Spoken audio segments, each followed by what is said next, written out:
Ethan had already forgiven her once. That's what made this so unbearable. He sat in the hospital room watching his wife hold their newborn son and felt nothing but ice in his veins. The baby had arrived 3 hours ago. Healthy, strong, a full head of dark hair. Dark hair. Ethan was blonde, always had been. His father was blonde. His grandfather was blonde. His wife, Olivia, was blonde too. So why did this baby look like he belonged to someone else? Ethan forced a smile when Olivia looked up at him. He kissed her forehead. He said the right words. He played the part of the happy father. But inside, a question was already forming. A question he had sworn he would never have to ask again. Because 3 years ago, Olivia had confessed to an affair, and Ethan had chosen to forgive her. Now he was starting to wonder if that forgiveness had been the biggest mistake of his life. Let's go back to the beginning. Ethan and Olivia met in college. Sophomore year, introduction to psychology. She sat 2 rows ahead of him, and he spent more time watching the back of her head than listening to lectures. It took him 6 weeks to work up the courage to talk to her. "I think I failed that exam," he said after class one day. She laughed. "I think everyone failed that exam."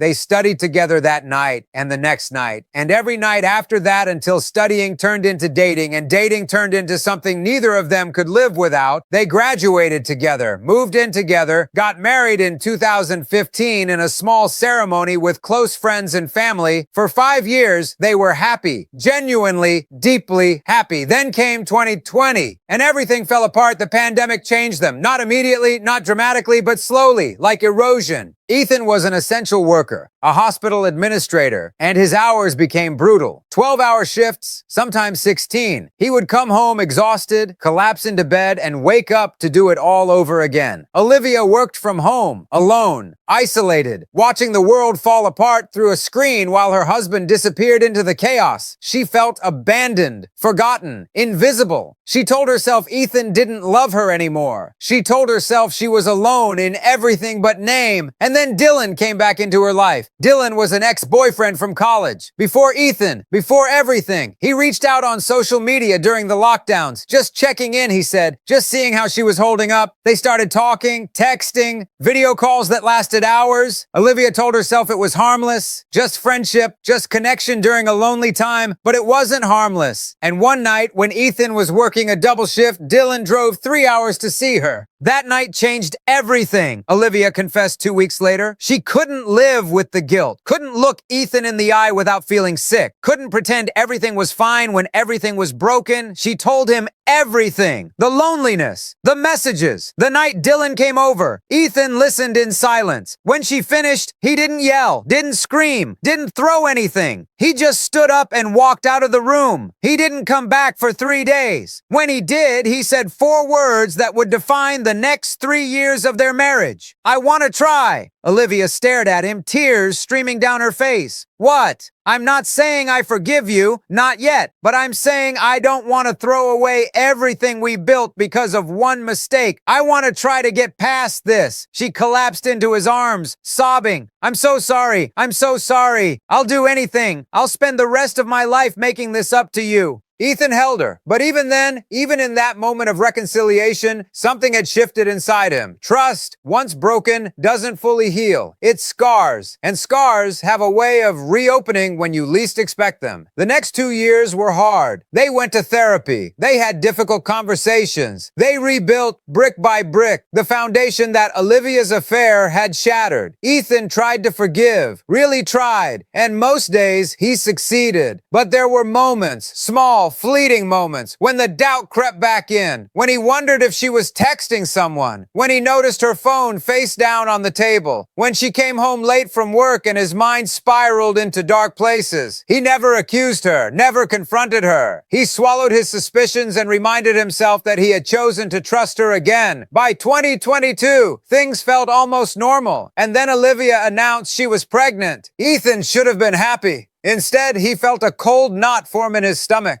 The pregnancy was smooth. Olivia glowed. Ethan smiled. They decorated a nursery together. They picked out names. They went to every appointment, watched every ultrasound, counted down the days. Their first child, Madison, was born in 2021, before the affair. She was 3 years old now, and she had Ethan's eyes, Ethan's smile, Ethan's everything. There was never any doubt about her, but this baby was conceived after the reconciliation, after Ethan had chosen to trust again, and the entire pregnancy, a quiet voice in his head kept asking, what if? He hated himself for thinking it. Olivia had been faithful since the confession. He believed that she had done everything right. She had earned back his trust. But belief and certainty are not the same thing. And when the baby arrived, certainty shattered. The boy had dark hair, dark eyes, features that belonged to neither Ethan nor Olivia. The nurses cooed over him. Olivia cried happy tears. Madison pressed her face against the nursery glass, excited to meet her brother. But Ethan stood frozen, staring at the baby, feeling something cold and terrible take root in his chest. He doesn't look like me. He tried to push the thought away. Genetics were unpredictable. Recessive genes existed. Hair color could change as babies grew. But the doubt was already there, already spreading, and this time he couldn't ignore it. The first month was torture. Ethan went through the motions, changed diapers, woke up for midnight feedings, held the baby when he cried, but he felt nothing. No connection, no love, just a hollow distance that grew wider every day. Olivia noticed. "You've been quiet lately," she said one evening. "Is everything okay?"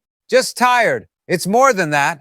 I can tell." Ethan looked at her, at the woman he had forgiven, the woman he had chosen to trust. "I'm fine," he said. "Really?" She didn't believe him, but she didn't push, and Ethan continued to drown in silence. 6 weeks after the baby was born, Ethan ordered a DNA test. He didn't tell Olivia. He couldn't. If he was wrong, if this was just paranoia left over from the trauma of her affair, he would destroy everything they had rebuilt. But if he was right, he collected the samples quietly. A swab from inside the baby's cheek while Olivia was in the shower. His own sample. He sent them off and waited. The 2 weeks that followed were the longest of his life. He barely slept, barely ate. He looked at Olivia and wondered, did she lie to me again? He looked at the baby and wondered, are you even mine? He looked at Madison, his sweet, innocent daughter, and wondered, what happens to her if her family falls apart? And then the results arrived. Ethan opened the envelope in his car, parked outside a grocery store. His hands were shaking so badly he could barely tear the paper. He unfolded the results. Probability of paternity, 0.0%. The world stopped. 0%. Not a small doubt, not an inconclusive result. 0. The baby was not his son. Olivia had done it again. He drove for 3 hours. No destination, no plan, just motion, just the need to be somewhere else, anywhere else, away from the life that had just crumbled beneath him. His phone rang. Olivia. He ignored it. It rang again and again and again. Finally, he pulled over and answered. Where are you? I've been calling for hours. I know.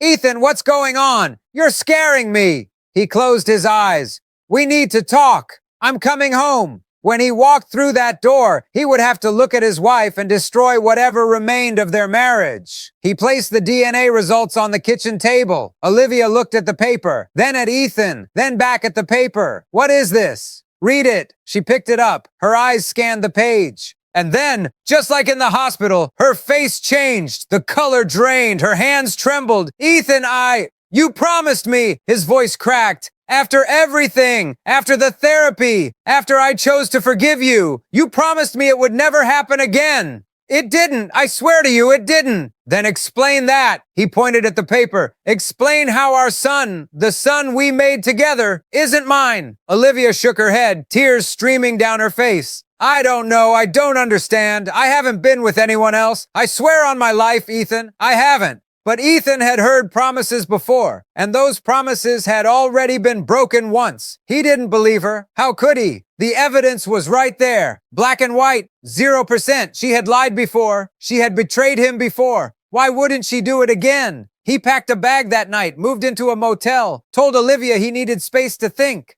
She called him every day, sent texts pleading for him to come home, swore over and over that she had been faithful. Ethan ignored them all. He had given her a second chance. She had destroyed it. There was nothing left to say. 2 weeks later, Olivia showed up at his motel. She looked like she hadn't slept in days. Her eyes were red. Her hands were shaking. But there was something else in her expression, something he hadn't seen before. Determination.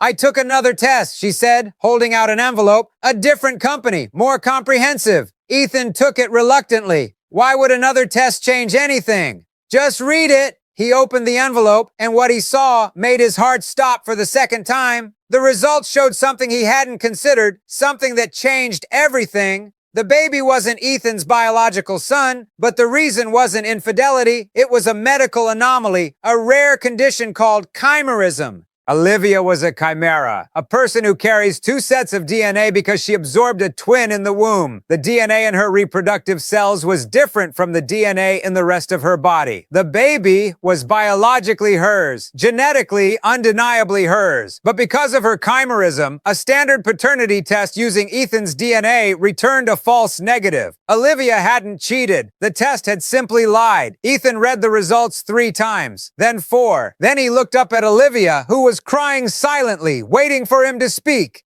This is real? She nodded. The doctor confirmed it. I did additional testing. Blood, tissue, everything. The baby is ours. He was always ours. The first test just couldn't detect it because of my condition. Ethan felt the floor tilt beneath him. For 2 weeks, he had believed his wife was a liar, a cheater, a woman who had betrayed him twice. He had moved out, ignored her calls, looked at her with hatred in his eyes. And the whole time, she had been innocent. He didn't know what to say. I'm sorry, felt inadequate. I didn't know, felt like an excuse. He had accused her without giving her a chance to explain. He had assumed the worst because the worst had happened before. His trauma from her first affair had blinded him, made him see betrayal where there was none. I should have talked to you, he said finally. I should have asked instead of assuming. Olivia wiped her tears. I understand why you didn't. After what I did before, I understand why you couldn't trust me. That's not an excuse. No, but it's the truth.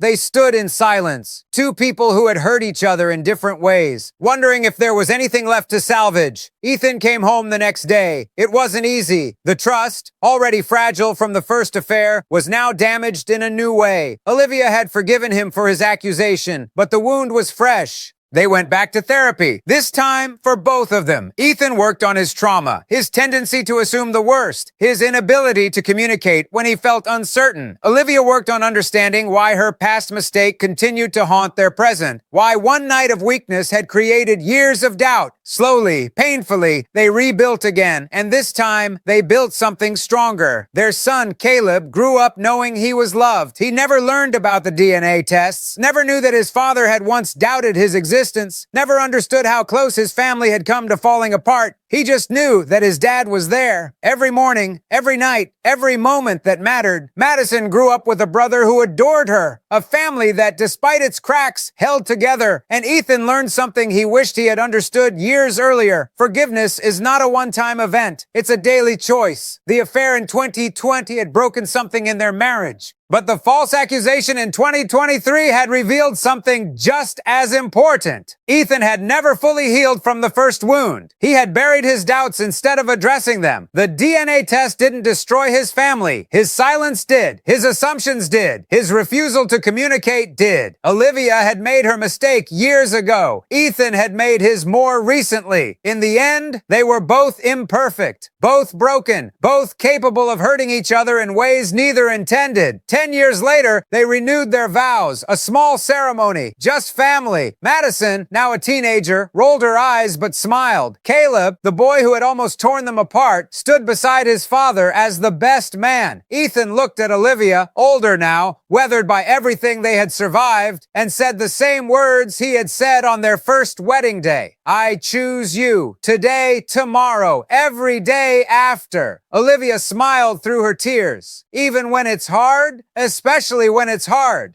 Because that's what marriage is, not the absence of mistakes, but the commitment to stay even when staying is the hardest thing you'll ever do. He had forgiven her affair once. The second child made him question everything. But in the end, the questions weren't about biology. They were about trust, about communication, about whether two imperfect people could choose each other again and again, even when it hurt. Ethan and Olivia chose each other, and that choice was the only truth that ever mattered.